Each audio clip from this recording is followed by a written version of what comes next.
నమస్కారం. గంటారావానికి స్వాగతం. ముందుగా ప్రధాన అంశాలు.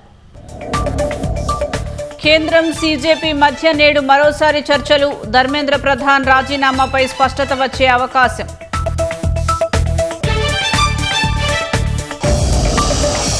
పేపర్ లీకులపై మరిన్ని చర్యలుంటాయన్న ప్రధాని. నిందితులను శిక్షిస్తామని మరో వీడియో సందేశం.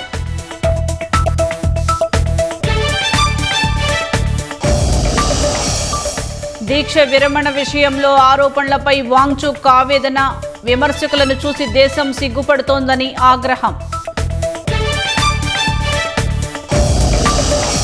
విద్యా సంస్థల్లో డ్రగ్స్ పట్టుబడితే యాజమాన్యులే బాధ్యులు. మాదక ద్రవ్యాల నియంత్రణకు అవసరమైతే కొత్త చట్టం తెస్తామన్న సీఎం.